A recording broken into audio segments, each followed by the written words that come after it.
Joseph Haraldson, who's my my graduate student, and Eric Althofen, who's not my graduate student. No. And it's on approximate differential operators. On approximate differential operators, and I will say what that means. And this started out as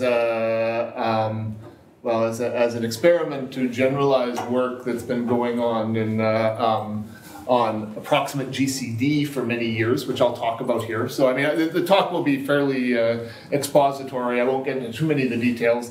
And to generalize it to another area that I've been working in an exact setting, which is Ore operators or differential rings of differential operators. And so what do? You combine these two things together and attempt to say something and then hope it's useful in some way, and then explained it to Eric Althofen, who was visiting Waterloo for a couple of months in the fall, and he had some very nice techniques where he could prove some things, so we could prove some more than we actually thought was possible. And so it's actually turning into something, a very nice master's thesis of Joseph, and I think we'll continue on in various directions.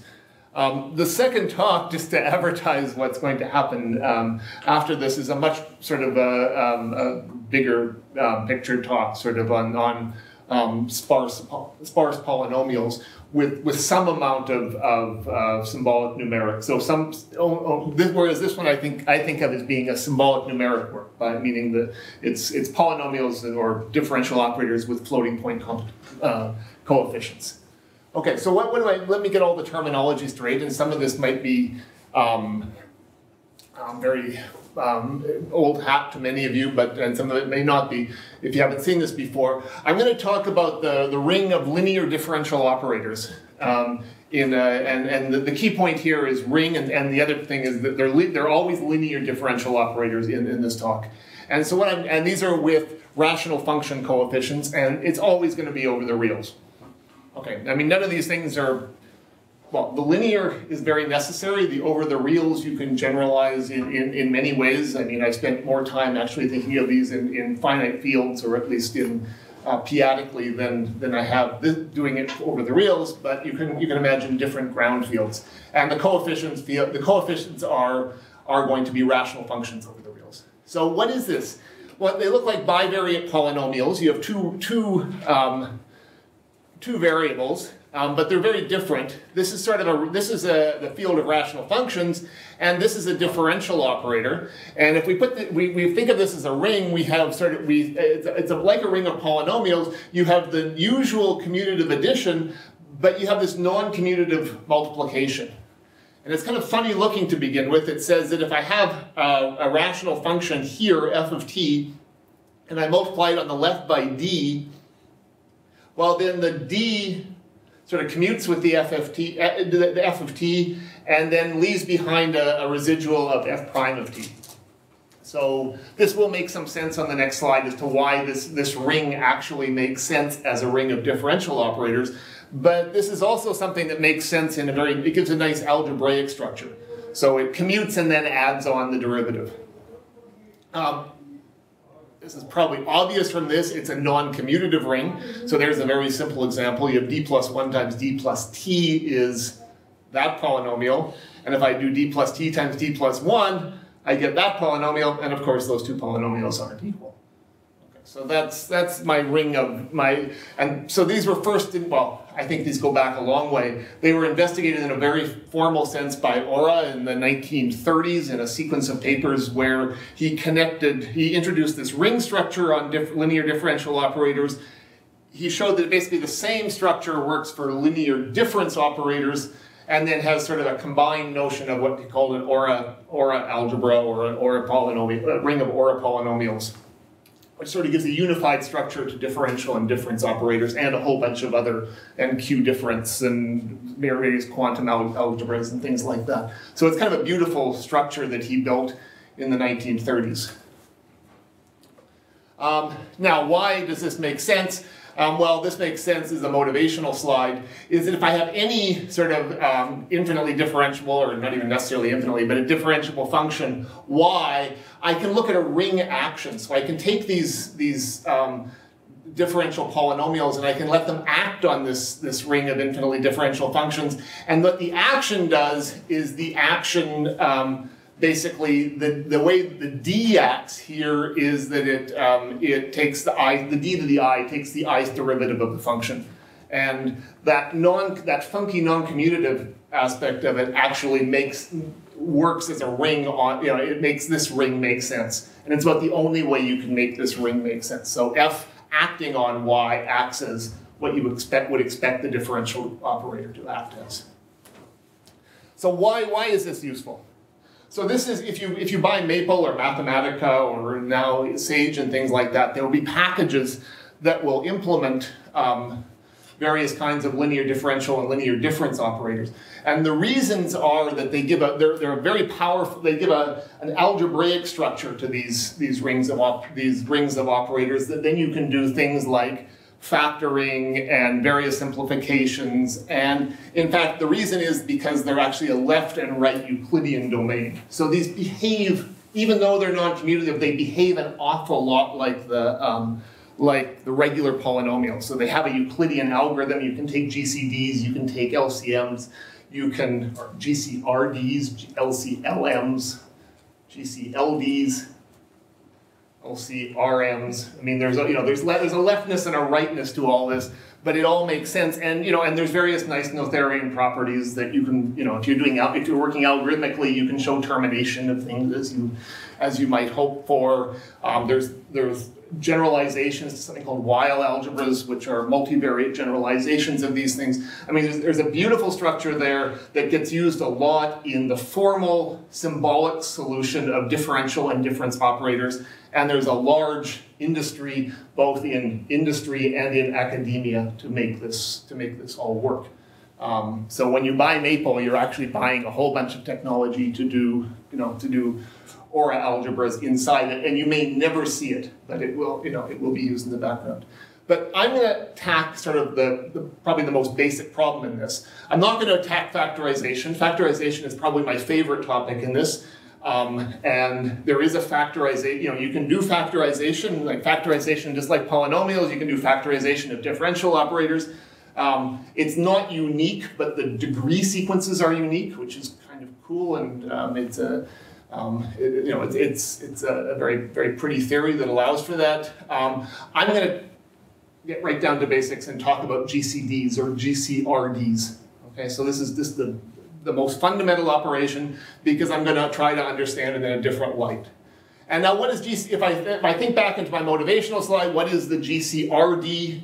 Well, it's basically the differential polynomial if I think of a polynomial as having a solution space, basically the set of functions annihilated by that polynomial, under this action, then the GCRD is sort of the intersection of the solution spaces of two different differential polynomials.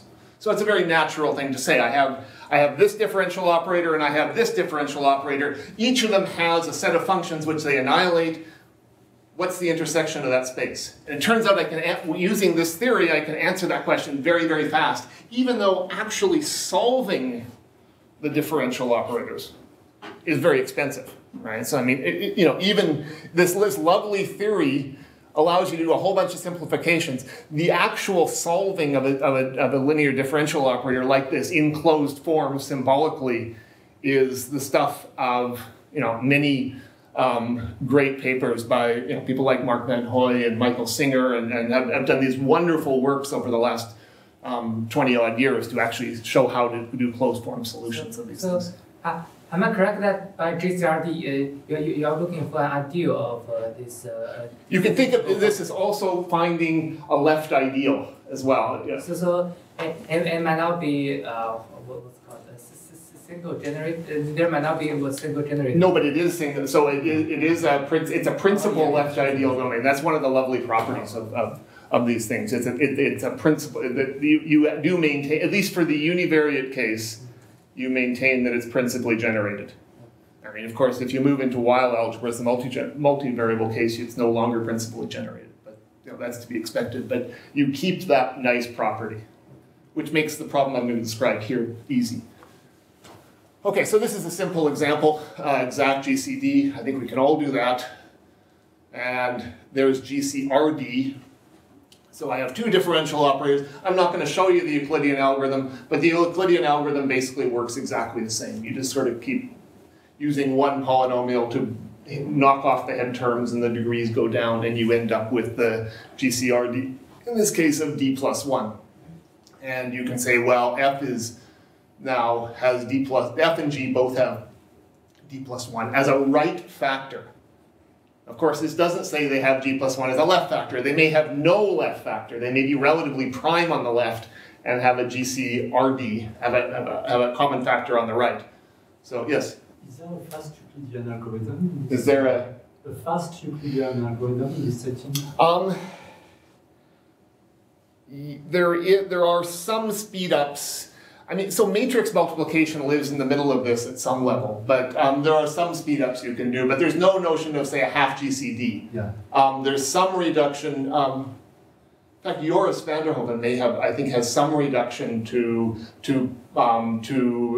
multiplication of these operators, but the multiplication of the operators, there's no FFT-based multiplication of these operators. So I think, so yes and no. Yours is he's closer to you than me. Maybe is the and of course the order is important. It's non-commutative. Okay, so now this is supposed to be a symbolic. I was invited to give a symbolic numeric talk, which was I think one of the reasons I wanted to come. Well, there were many reasons I wanted to come. To get away from my day job as director is one of the reasons I wanted to come.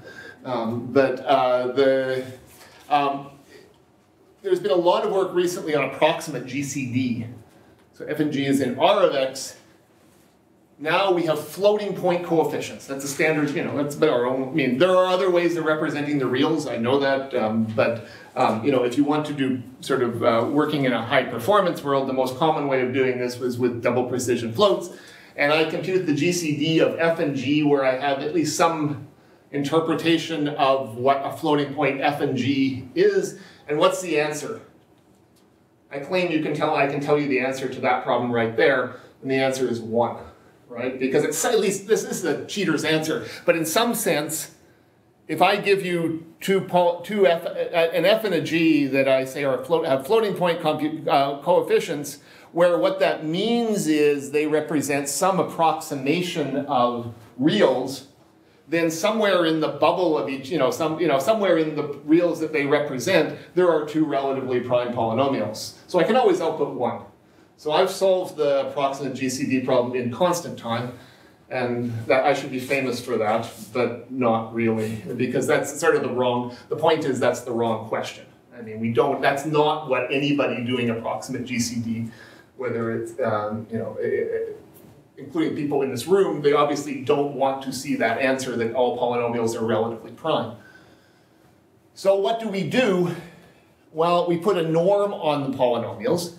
I'm going to talk about the coefficient 2 norm, but that's not the only one, as I'll show you in a second, but which is to say I take the coefficients and I take the sum of the squares and the square root. And that's actually a very nice norm because it also is, in a sense, it's a value norm because it also says something about the value of this polynomial on the unit circle, which is very nice. So there's some very nice properties of the coefficient 2 norm, but there are lots of other ways of looking at this.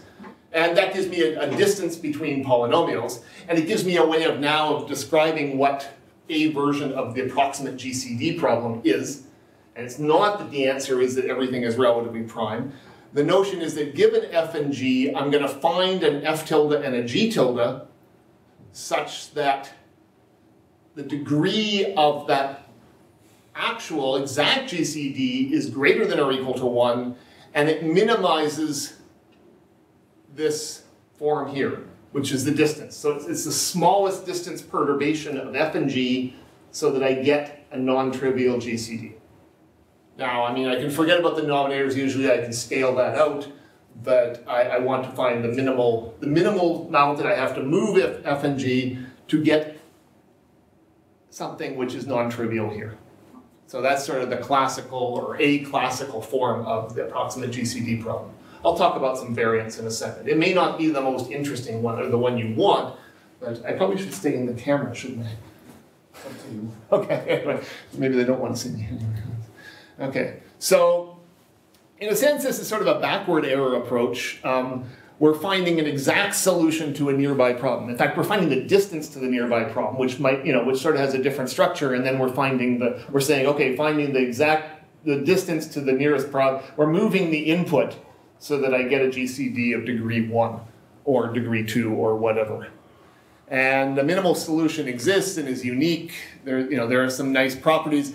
This is a property of approximate GCD. It's not clear that a minimum solution actually exists for GCRD. And in fact, some of this work comes out of work. This work comes out of work that Eric Kaltofen did, where he looked at the multivariate version of this, and even the existence of a minimum was not obvious. So I'll talk about that in a sec. You can talk about different norms, p-norms, root norms. Victor Pan, I think the first time I saw him talk about this, you were talking about root norms. So you can actually say, okay, well, I have a collection of polynomials. I have 2 polynomials. I want to minimize I'm able to move the roots. I don't worry so much about the coefficients. I move the roots, and that's another way of looking at it. There's questions of posedness. Does the solution always exist? Is it unique? And when I say does it exist, there's cases where you can sort of have an asymptotic minimum, but the actual minimum the actual minimum is not of a valid degree. So in a sense, it doesn't exist. There's no minimum that exists. There's also relaxed formulations, which are sort of useful, given that that's what we're going to work with.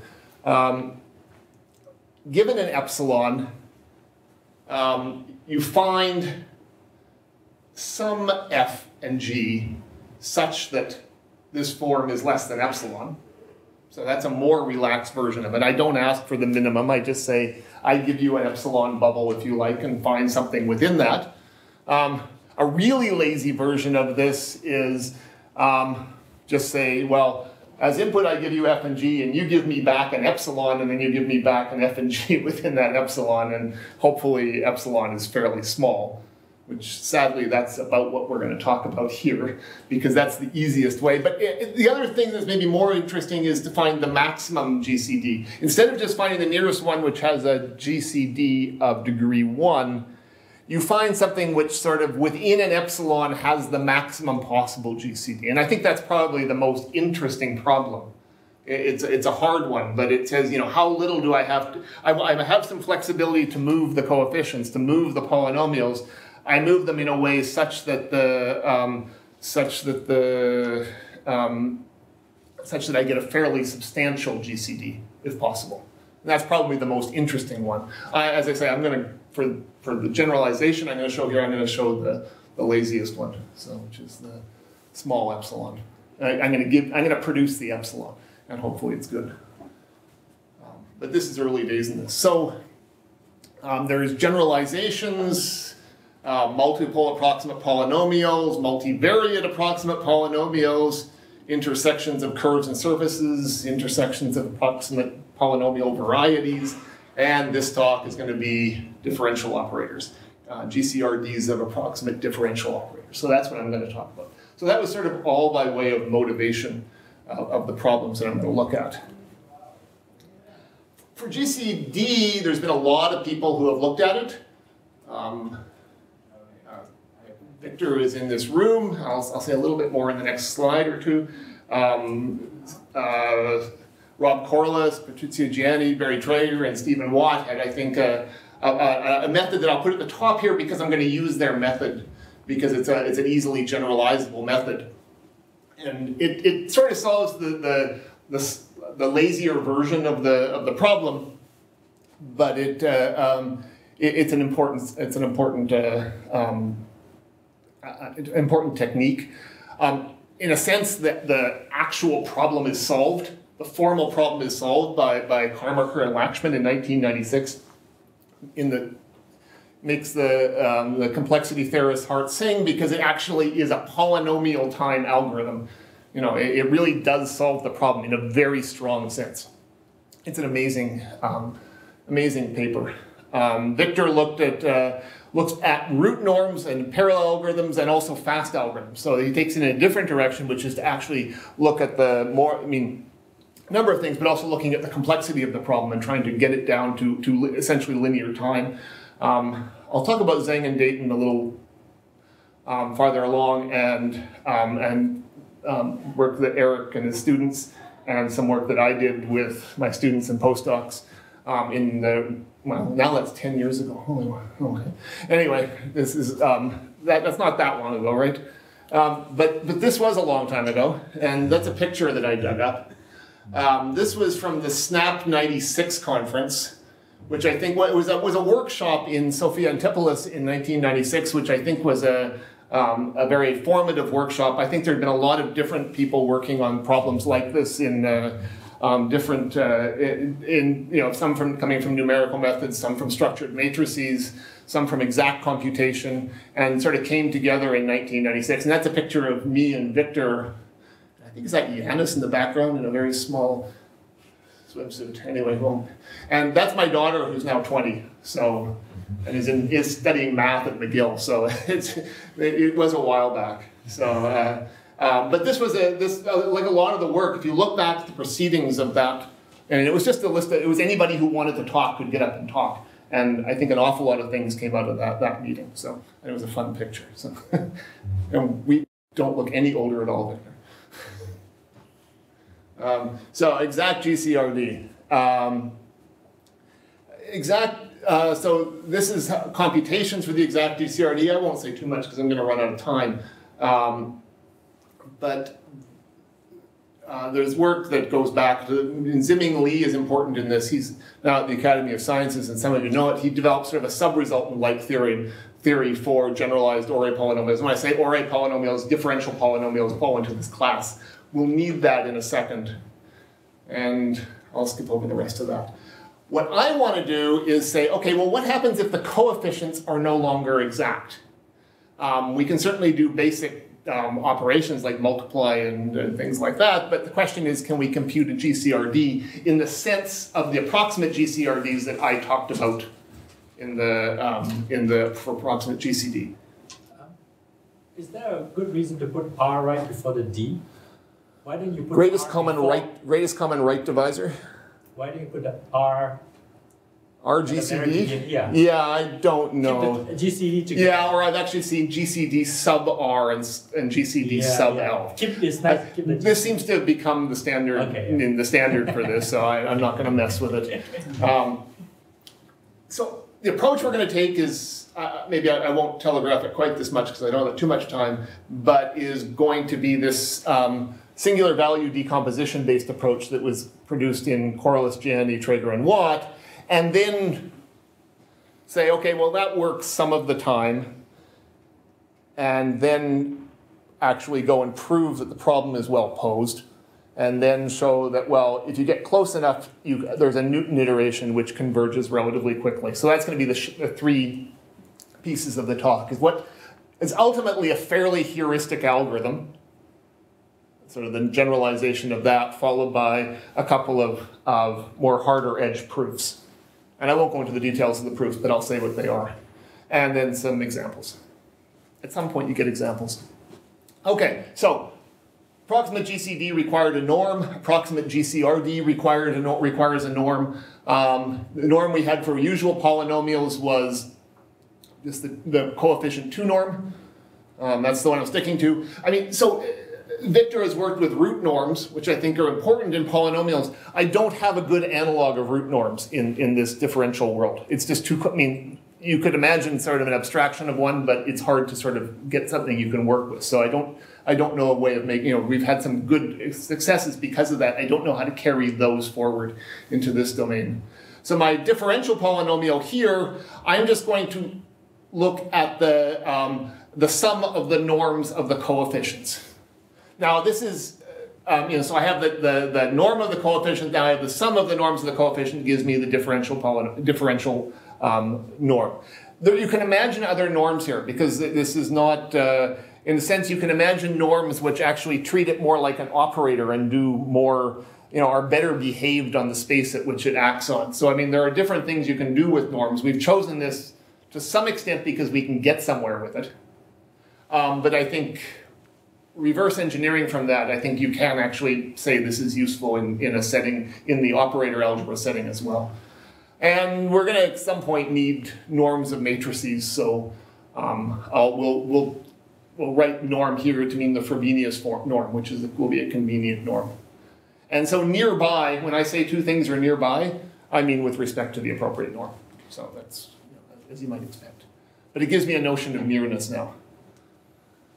So what's my approximate GCRD problem? So the R here I should put in red, or for chi move it over to the right or left or something like that. But this slide should otherwise look very familiar. This is basically the same slide as my definition of the approximate GCD algorithm.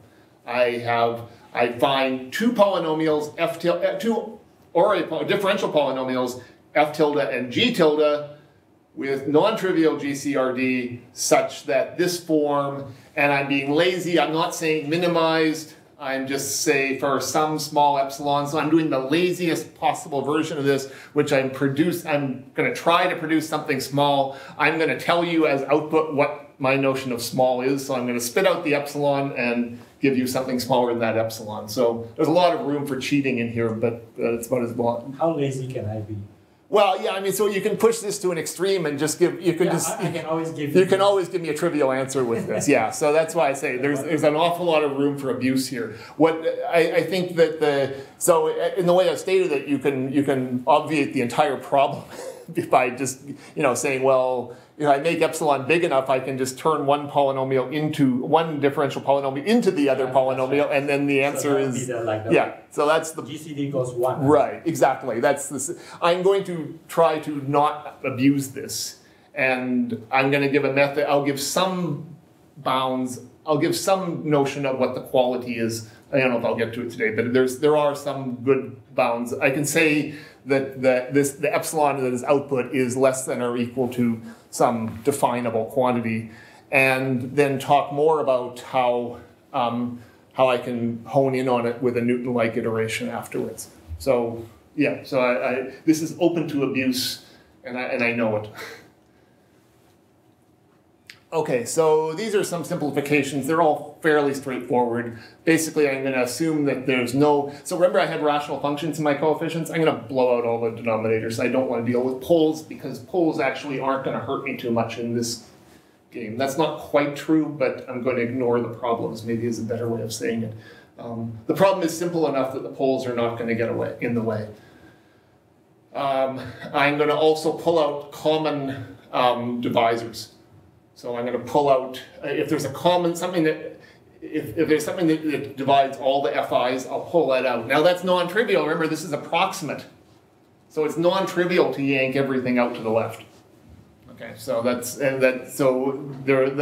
technique we used is by Kalthoff and Young and Zhe from 2006, which is an algorithm for computing the approximate GCD of multiple polynomials. But we're introducing approximations on approximations, so there's a little bit of slipperiness that I'm introducing there. Okay. One way of computing a GCD of two polynomials is through a Sylvester matrix. And so there's a nice notion. I don't know if it was introduced by Ziming-Li, but certainly computationally introduced by Ziming-Li in 1997. Which is the notion of a differential Sylvester matrix.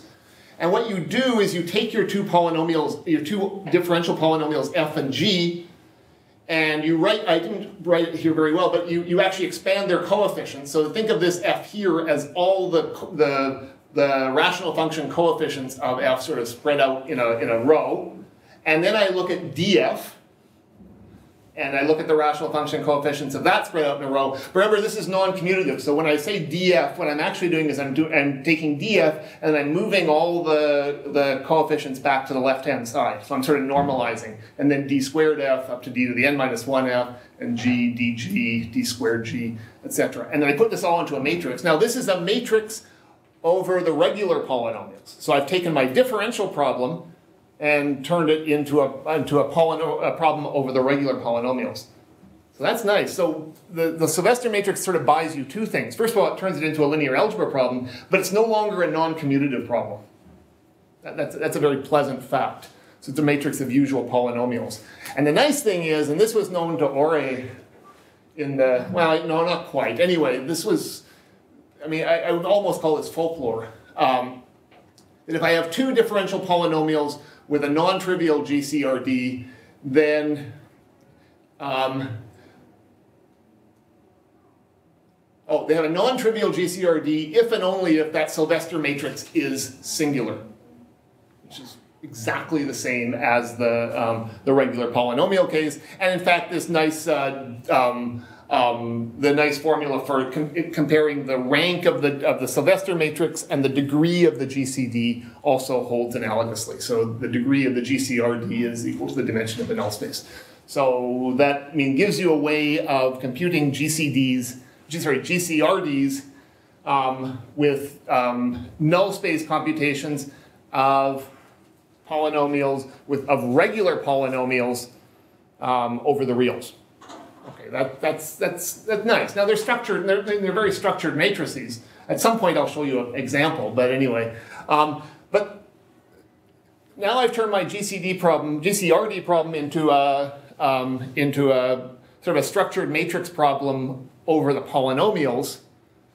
But that doesn't really help me yet.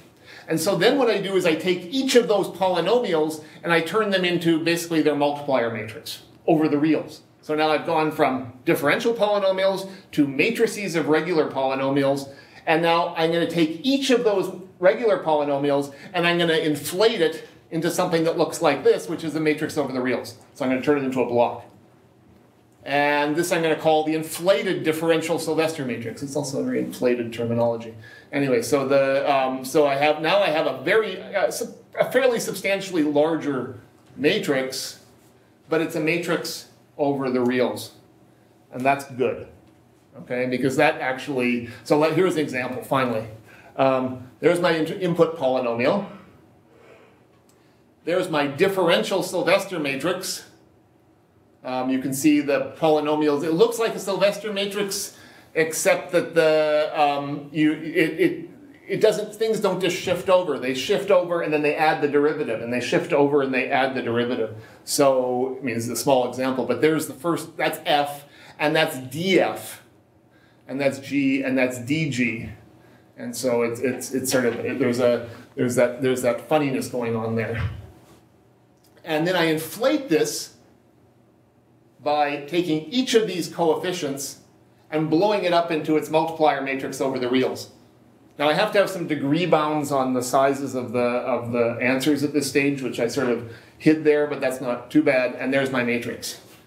And so as you can see, no, you probably can't actually, but you do see some structure, hopefully. I mean, you sort of see these numbers aren't the same, but there's a lot of structure to this matrix. I'm going to ignore that because I don't really know how to deal with it, but nonetheless, or I don't know how to deal with it directly, but nonetheless, it's a much bigger matrix over the reals. And it turns out that really all the information is stored in row 1 and I believe row 19. Let me see if row 1's there and row 19's there. And everything else is sort of a differential shift of that thing. So it's sort of, and so, if I look at row 1 and row 19, there they are. So I just sort of inflated everything into this big matrix of reals. So I've really just done this massive linearization of my problem. So how does this help me? So the next tool we introduce is called the singular value decomposition, which I'm sure many of you know if you've taken a numerical computation course. I think it's one of the biggest tools out there right now, or for the last 30 years. It's not 40, late 60s, so early 70s. So it's been around for quite a while, and it's a fantastic tool for finding nearby rank-deficient, unstructured matrices. It basically tells you how to get to the nearest matrix, which lowers the rank, which is unstructured. So in particular, it's going to tell me a nearby matrix which is singular. Now, what was my problem of computing the GCRD? It was to find a singular matrix nearby to the Sylvester matrix.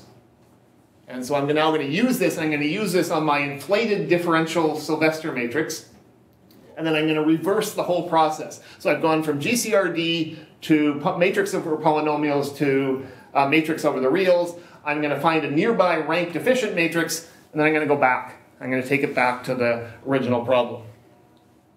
So here's the whole algorithm right here. Is I'm going to find find my differential Sylvester matrix. I'm going to inflate it. I'm going to do I should have said, I'm going a little too fast here. What the SVD allows you to do is it allows you to compute what's called, it gives you a vector of the singular values. And the I singular value is sort of the distance to the nearest singular I by I matrix.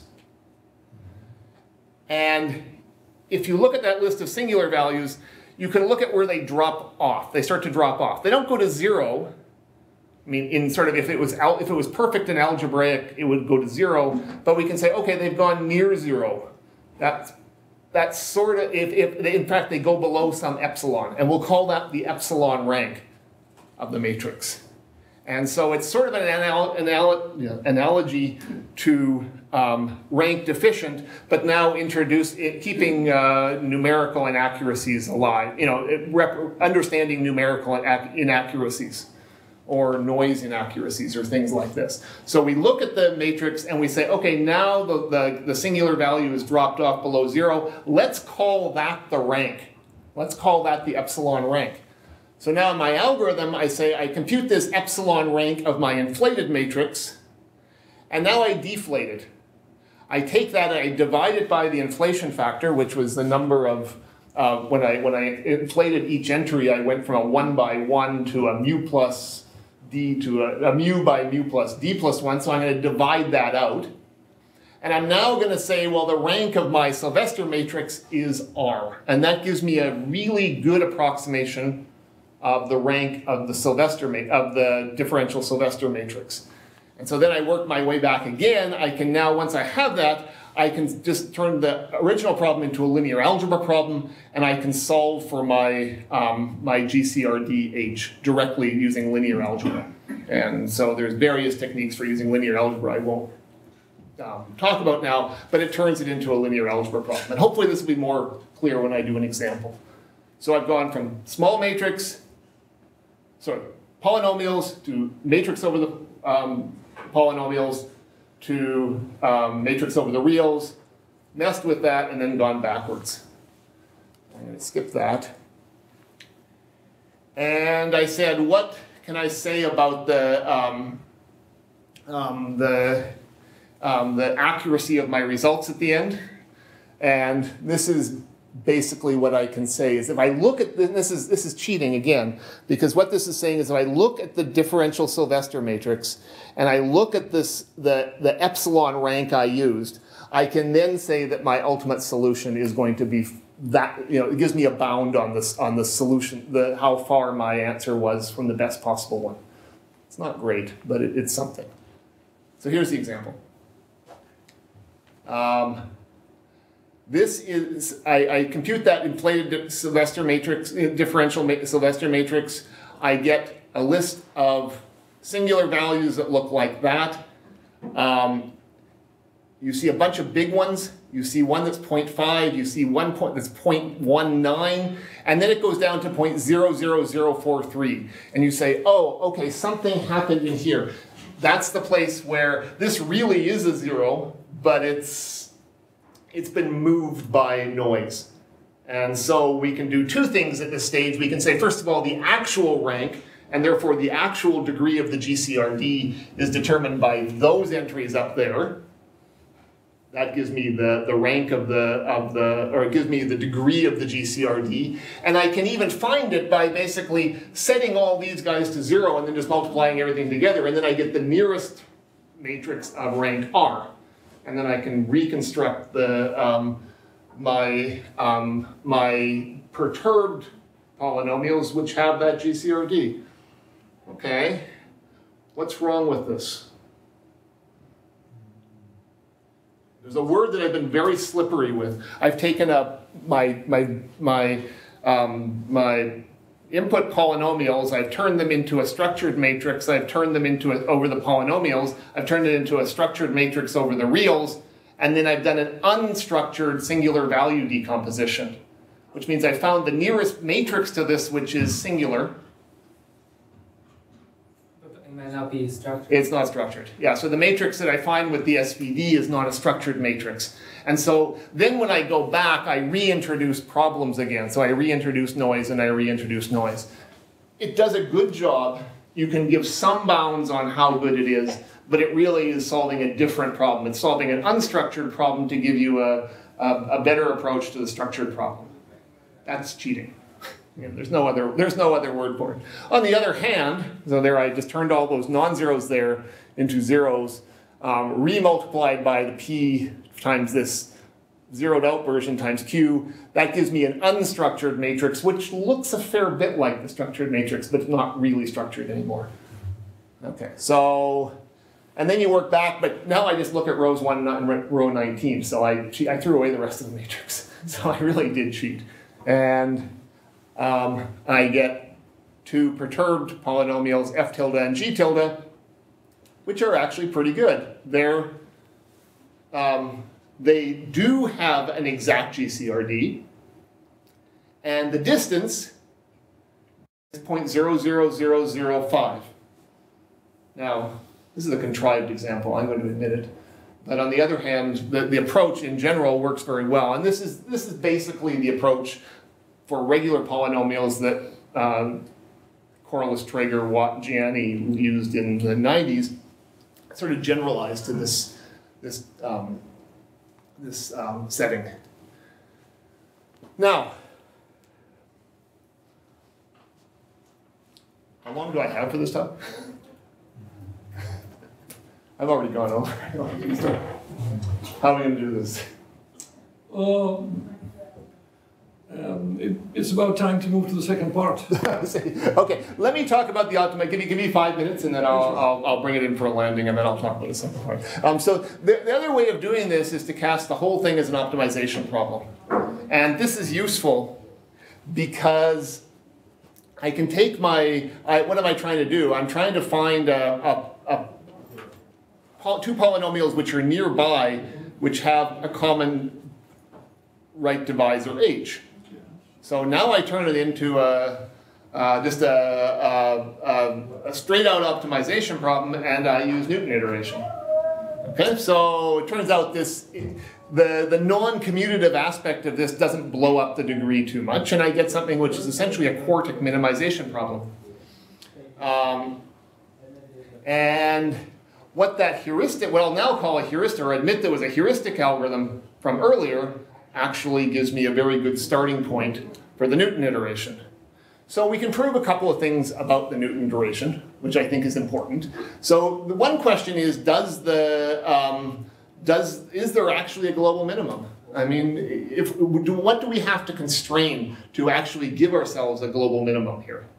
And that's one of the sort of the technical questions. And the other thing is, when we do the Newton iteration, is the Jacobian non-singular? Is it well conditioned? Does everything actually converge? And so we have some work to do to actually understand the Newton iteration here and the actual existence of a minimum that is sort of feasible, that doesn't have a deficient degree or something like that.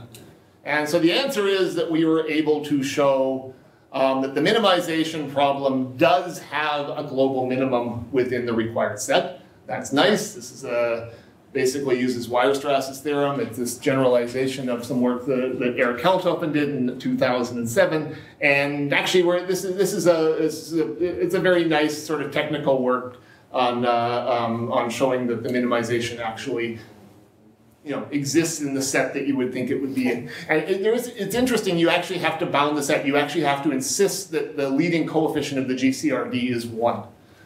You can't, otherwise you get these sort of degenerate conditions where the leading coefficient tails off to 0 in a very nasty way. And you essentially have something where the degree is fake. And the degree is going to 0 asymptotically. That's not so good. The second question you answer is does Newton iteration converge? And the answer is, skipping ahead, is yes.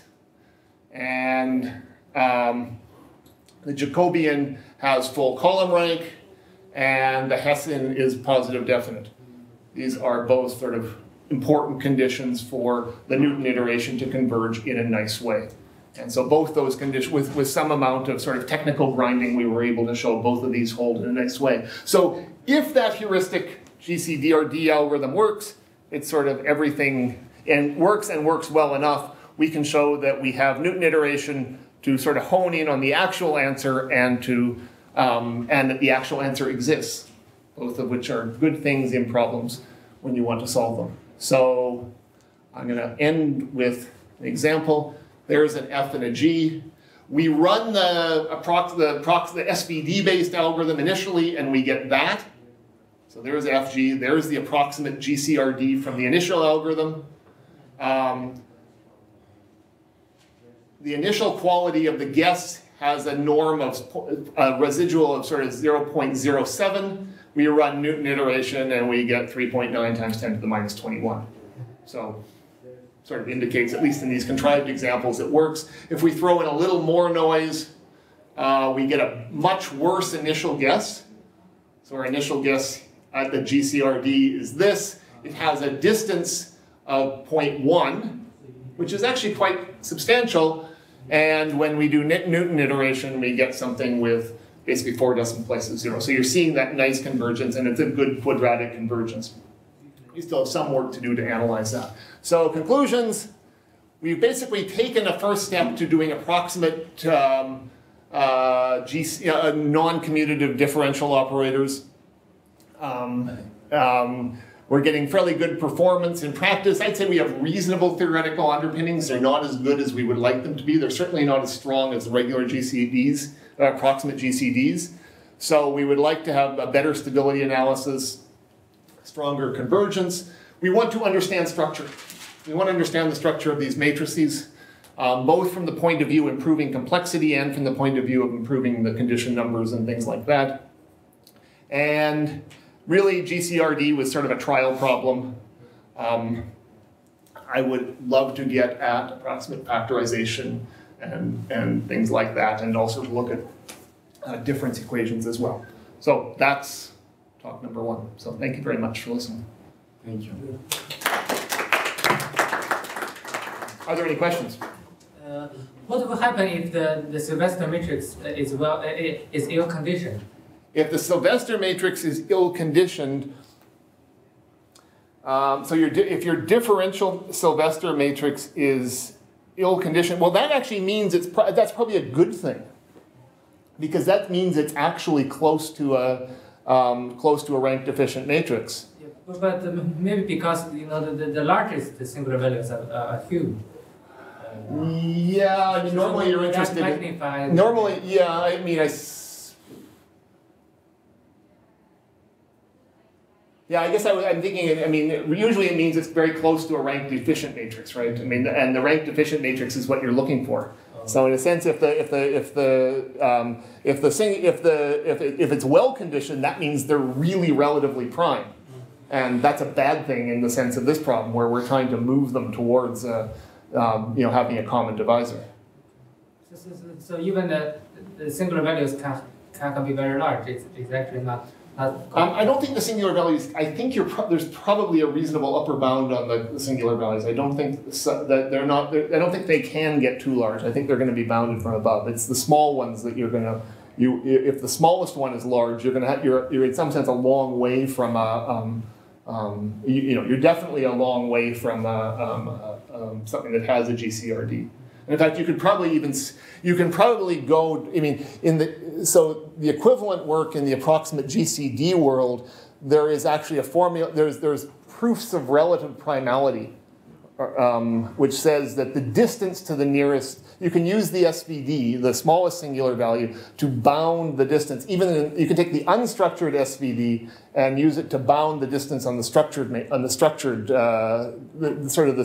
distance between, what am I trying to say? You can, the unstructured GCD, unstructured SVD will tell you can give you a lower bound at least on how relatively prime two polynomials are. I'm sure that something similar would work here. So, how recent is this work? Just now in progress? Or this one is, it showed, there was an SNC conference last summer. We had a first version of this last summer, but we've since proven a lot. I mean, we showed that the problem was actually well posed, basically, since then, and we showed that the convergence of the Newton iteration is provable since then, and so there's a journal version that's about to be submitted. So you're working on journal version now? Yeah. I mean, I think everything is now proven. It's just a question of getting it out the door at this stage. We're sort of it's at a stage where I don't see too much more we know how to prove. I mean, there'd be lots. I mean, I'd love to have a version of Karmarkar-Lachman where we actually have a polynomial time algorithm for this. I don't know how to do that because Karmarkar-Lachman is really tied up with the roots. I have no notion of roots here. So, and that would be an amazing result if we could basically do a Karmarkar-Lachman for GCRD, but I don't see that happening. Other questions? Let's move to this. Okay, let's move to the second talk. Kind of a glass of water.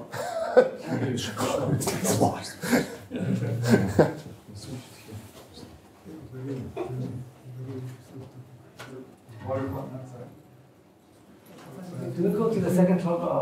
Here.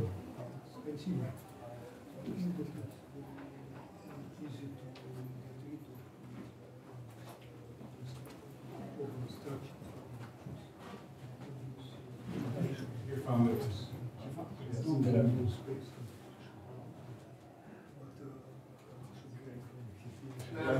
Good to see you. Yeah, good to see you too. Thanks for coming. Very interesting first presentation. Oh, good. Okay. And the timing a little wrong there. I guess we started a little late. Yeah. I start? Yes, please. Okay, so this is talk number 2, which is in some sense is, well, first of all, some of you may have seen parts of this, but this is more of an overview talk. So it's funny to do this one first, but it also has less to do with approximate polynomial computation and more to do with sparse computation, though there's some approximations in the end. So this really is sort of a sequence of works over the last... First time I gave a talk on this was actually at a conference that she organized in Paris called Masses, which was in... First Masses was in when... Second one. Was that the second one? Oh, okay. Yeah, it was 2006 or 7 or somewhere in there? Yes. Yeah, I gave a talk there, but I wasn't the organizer. Oh, you weren't the organizer. Okay, I just remember seeing you there. Okay, you're organizing this one. Yeah, this one I was. Okay. No, okay. I remember meeting you there. Paris, in Paris. In Paris, yeah. Okay. So. Paris. So that's when I sort of started to work on this. So and it's connected with various other things. So I'll skip over some of the glorious details. Okay, so I guess I wanted to talk about polynomials here and some problems which we've done very well with in computer algebra. One of the main ones I think is factoring, and so we have very fast algorithms for factoring. We have very good representations for polynomials. We have much, well beyond this. We have into polynomial systems. I mean, we've had amazing results along these lines. So we have since really since the 1970s, at least over finite fields, we've had polynomial time and very fast algorithms for factoring polynomials. over the rationals. I think one of the most celebrated results, both for factoring polynomials, but also for some of the incredible tools it introduced, which is LLL, for factoring polynomials over the rationals. Eric Kaltofen was doing, introduced the first polynomial time multivariate algorithm. There were non-polynomial time algorithms based on various kinds of Kronecker substitutions before that. I mean, there's just been a whole chain of very impressive both practical and theoretical algorithms over the past, what's that make it, 45 years, 35 years since, well, no more than that, closer to 50 years on Berlekamp. So there's been a lot of work in areas like factoring, polynomial systems solution. I mean, we have some of the experts in the room right now, but world experts in the room, but we've done incredible things along these lines. I mean, we can compute solutions and things like that, with unbelievable, amazing speed in systems like Maple. And certainly I'm not in any position to denigrate Maple, but it's an interpreted system. It's not the fastest engine in the world. I mean, it's a wonderful engine, and yet the algorithms to do things make it possible to do, even in this interpreted world, to do wonderful computations in remarkably fast time. So it really is a. You got a question, or? Should I get rid of that thing? That'd be great. Yeah, I hate that thing. It aggravates me every time I look at the slide. Thank you. Okay, so I mean, this sorts of things are impressive not just because they're high. It's a complicated computation, but it's being done in a interpreted language that's that fundamentally does a lot, but is not. It's not hard coded in C. So this is really a testament to sort of the power of the algorithms that are being built as much as it is to the engine that they're being built on. This is a quote from Baron de Prony in 1795, and this is just after the introduction of interpolation, which was maybe 20 years earlier. And he actually identified another problem, which is this notion of the measurement of effects and the explanation of effects. It sounds much more poetic in French, but it really was. So it's a remarkable document. If you ever get a chance to read this paper, it's an incredible sort of. We don't write papers like this anymore, but it sort of talks about really spends a lot of time talking about the motivations of looking for structure in observed and mathematical objects, and as well as measuring structure. And so the measurement of structure he would regard as traditional 20-year-old interpolation at that point. And the explanation was this notion of capturing sparsity. So in our modern terms, we want to compute efficiently with sparse and structured data, and we want to identify the sparsity and the structure within the data. And I see, these are sort of and we often do very well with working with dense data, and I think the study of doing things with sparse data is much newer. And in some sense, I mean, I'm a computer scientist, so there's a more computational aspect to this. I mean, there's a data structures aspect to it. There's a it really sort of captures something about the structure of the mathematical structures. So, for example, here's a similar polynomial to the one before, and you can see I've actually done some substantial work on the exponents. And now this looks artificial, and I do have a motivation, which I may or may not get to, that, I mean, you can almost think of these very, very large exponents as accuracies. And so there's an analogy to this work in signal processing, and it really, these very large exponents come up quite naturally.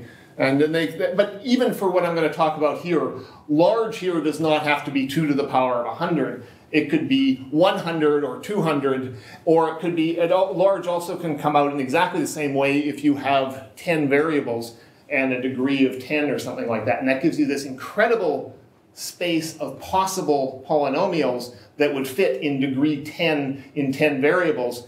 And yet the answers we want will often only have 10 or 15 non-zero terms.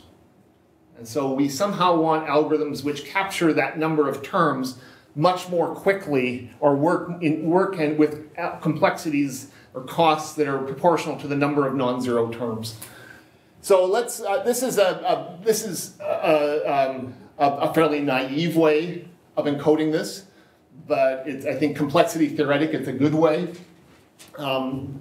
Actual encodings in languages like Maple and Mathematica are more likely to be by means of a directed acyclic graph or some kind of tree structure for a formula or something like that. But you know, they're going to be more practical than this, but this is a good way. I'm just going to encode the sparse